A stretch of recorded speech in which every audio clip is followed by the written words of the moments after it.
राजनीति के दादा यानी अजीत पवार आज पंचतत्व में विलीन हो गए।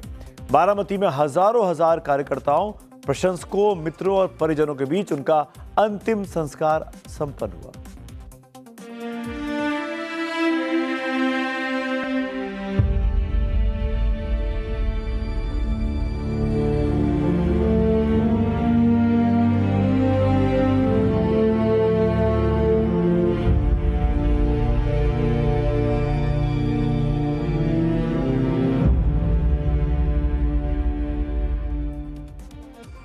अजीत पवार एनसीपी के सर्वे सर्वा थे, प्रमुख थे।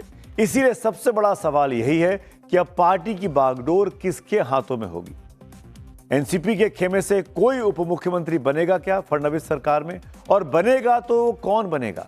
क्या वो अजीत पवार की पत्नी जो सांसद है राज्यसभा की सुनेत्रा पवार वो होंगी, या उनके बेटे पार्थ या जय में से कोई एक होगा, या पार्टी के यानी एनसीपी के किसी और सीनियर नेता को उप मुख्यमंत्री महाराष्ट्र की सरकार में बनाया जाएगा? इन सवालों के जवाब पर आने से पहले उन सवालों का जवाब जरूरी है, वो हादसा हुआ कैसे जिसने महाराष्ट्र की राजनीति में एक नया शून्य पैदा कर दिया है।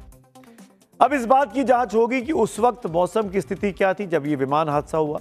क्या विजिबिलिटी बिल्कुल थी या नहीं थी, या मार्जिनल विजिबिलिटी थी? क्या 5 किलोमीटर विजिबिलिटी वाले क्राइटेरिया को फॉलो नहीं किया गया और महज 3 किलोमीटर विजिबिलिटी में ही प्लेन उतारने की कोशिश की गई?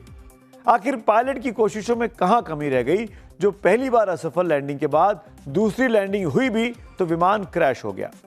क्या विमान के मेंटेनेंस या उसके इंस्ट्रूमेंट्स को लेकर तो कोई तकनीकी खामी नहीं आई थी? इस बात की भी जांच होगी कि बारामती एयरपोर्ट पर table top runway, instrumental landing system यानी आईएलएस जैसी सुविधाएं क्यों नहीं है।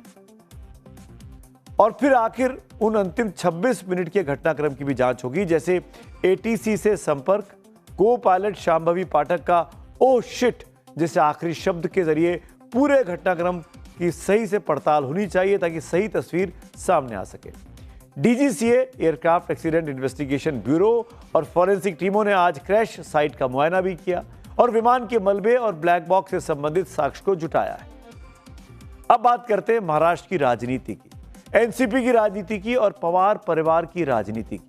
अजीत पवार के बगैर ही क्या वो चल पाएगी, और चलेगी तो कैसे?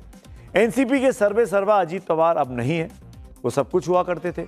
उनके निधन के बाद राज्य की राजनीति में कई विकल्प बनते दिखाई दे रहे हैं। पहला विकल्प यह कि अजीत पवार के एनसीपी का नेतृत्व अब उनकी सांसद पत्नी सुनेत्रा पवार करे। एनसीपी का एक खेमा ऐसा चाहता भी है कि सुनेत्रा पवार पार्टी की बागडोर संभाल ले। दूसरा विकल्प यह है कि सुनेत्रा पवार दिल्ली की राजनीति करती रहें जबकि वो सांसद है, और बारामती सीट से अजीत पवार के बेटे पार्थ चुनाव लड़े। वो पहले भी एक बार लड़ चुके हैं, तब चुनाव हार गए थे।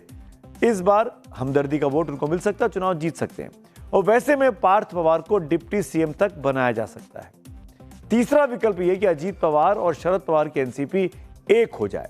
शरद पवार फिर से एनसीपी की कमान अपने हाथ पे ले लें, या फिर पार्टी का नेतृत्व सुप्रिया सुले संभाले।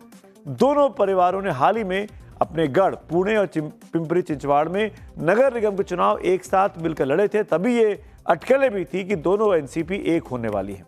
और चौथा विकल्प है कि अजीत पवार की पार्टी के नेता या सांसद अपनी अपनी सुविधा के हिसाब से अलग अलग दलों में जाकर विलय कर लें या उसका हिस्सा बन जाएं, जिसमें ज्यादा चांसेस है कि बीजेपी का फायदा हो सकता है।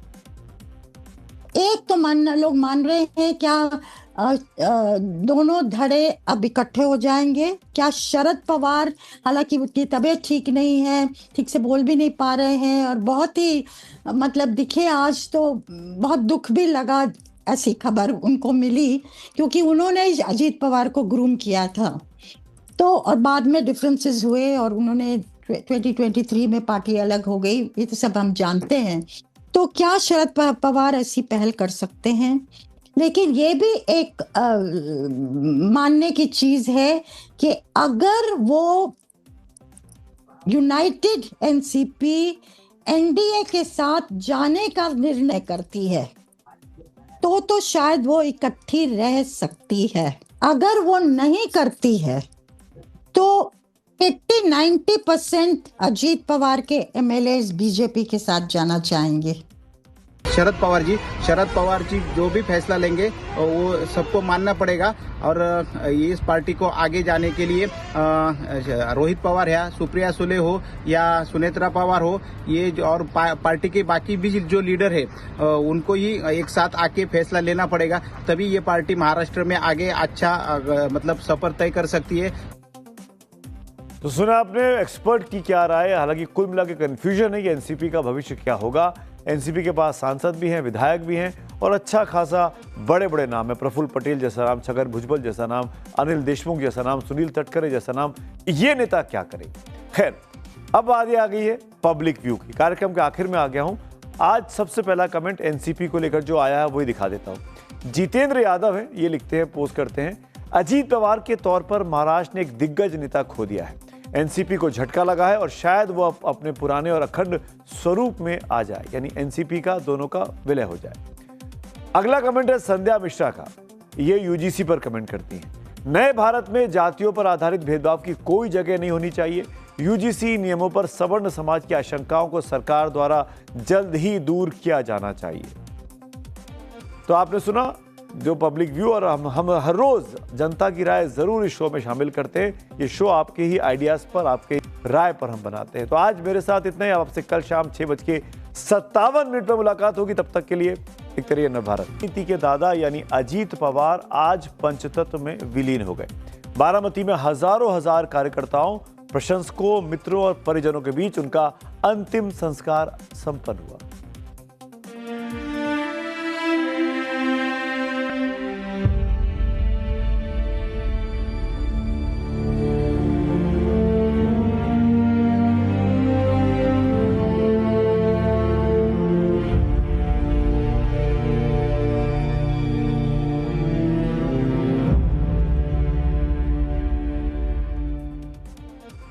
अजीत पवार एनसीपी के सर्वे सर्वा थे, प्रमुख थे। इसीलिए सबसे बड़ा सवाल यही है कि अब पार्टी की बागडोर किसके हाथों में होगी। एनसीपी के खेमे से कोई उप मुख्यमंत्री बनेगा क्या फडणवीस सरकार में? और बनेगा तो कौन बनेगा? क्या वो अजीत पवार की पत्नी जो सांसद है राज्यसभा की सुनेत्रा पवार वो होंगी, या उनके बेटे पार्थ या जय में से कोई एक होगा, या पार्टी के यानी एनसीपी के किसी और सीनियर नेता को उप मुख्यमंत्री महाराष्ट्र की सरकार में बनाया जाएगा? इन सवालों के जवाब पर आने से पहले उन सवालों का जवाब जरूरी है, वो हादसा हुआ कैसे जिसने महाराष्ट्र की राजनीति में एक नया शून्य पैदा कर दिया है। अब इस बात की जांच होगी कि उस वक्त मौसम की स्थिति क्या थी जब ये विमान हादसा हुआ। क्या विजिबिलिटी बिल्कुल थी या नहीं थी, या मार्जिनल विजिबिलिटी थी? क्या 5 किलोमीटर विजिबिलिटी वाले क्राइटेरिया को फॉलो नहीं किया गया और महज 3 किलोमीटर विजिबिलिटी में ही प्लेन उतारने की कोशिश की गई? आखिर पायलट की कोशिशों में कहां कमी रह गई जो पहली बार असफल लैंडिंग के बाद दूसरी लैंडिंग हुई भी तो विमान क्रैश हो गया? क्या विमान के मेंटेनेंस या उसके इंस्ट्रूमेंट्स को लेकर तो कोई तकनीकी खामी नहीं आई थी? इस बात की भी जांच होगी कि बारामती एयरपोर्ट पर table top runway, instrumental landing system यानी आईएलएस जैसी सुविधाएं क्यों नहीं है। और फिर आखिर उन अंतिम 26 मिनट के घटनाक्रम की भी जांच होगी, जैसे एटीसी से संपर्क, को पायलट शांभवी पाठक का ओ शिट जैसे आखिरी शब्द के जरिए पूरे घटनाक्रम की सही से पड़ताल होनी चाहिए ताकि सही तस्वीर सामने आ सके। DGCA aircraft accident investigation bureau और फॉरेंसिक टीमों ने आज क्रैश साइट का मुआयना भी किया और विमान के मलबे और ब्लैक बॉक्स से संबंधित साक्ष्य को जुटाया है। अब बात करते हैं महाराष्ट्र की राजनीति की, एनसीपी की राजनीति की और पवार परिवार की राजनीति की। अजीत पवार के बगैर ही क्या वो चल पाएगी, और चलेगी तो कैसे? एनसीपी के सर्वे सर्वा अजीत पवार अब नहीं है, वो सब कुछ हुआ करते थे। उनके निधन के बाद राज्य की राजनीति में कई विकल्प बनते दिखाई दे रहे हैं। पहला विकल्प यह कि अजीत पवार के एनसीपी का नेतृत्व अब उनकी सांसद पत्नी सुनेत्रा पवार करे। एनसीपी का एक खेमा ऐसा चाहता भी है कि सुनेत्रा पवार पार्टी की बागडोर संभाल ले। दूसरा विकल्प यह है कि सुनेत्रा पवार दिल्ली की राजनीति करती रहें क्योंकि वो सांसद है, और बारामती सीट से अजीत पवार के बेटे पार्थ चुनाव लड़े। वो पहले भी एक बार लड़ चुके हैं, तब चुनाव हार गए थे। इस बार हमदर्दी का वोट उनको मिल सकता है, चुनाव जीत सकते हैं, और वैसे में पार्थ पवार को डिप्टी सीएम तक बनाया जा सकता है। तीसरा विकल्प यह कि अजीत पवार और शरद पवार की एनसीपी एक हो जाए। शरद पवार फिर से एनसीपी की कमान अपने हाथ पे ले लें, या फिर पार्टी का नेतृत्व सुप्रिया सुले संभाले। दोनों परिवारों ने हाल ही में अपने गढ़ पुणे और पिंपरी चिंचवाड़ में नगर निगम के चुनाव एक साथ मिलकर लड़े थे। तभी ये अटकलें भी थी कि दोनों एनसीपी एक होने वाली है। और चौथा विकल्प है कि अजीत पवार की पार्टी के नेता या सांसद अपनी अपनी सुविधा के हिसाब से अलग अलग दलों में जाकर विलय कर लें या उसका हिस्सा बन जाएं, जिसमें ज्यादा चांसेस है कि बीजेपी का फायदा हो सकता है।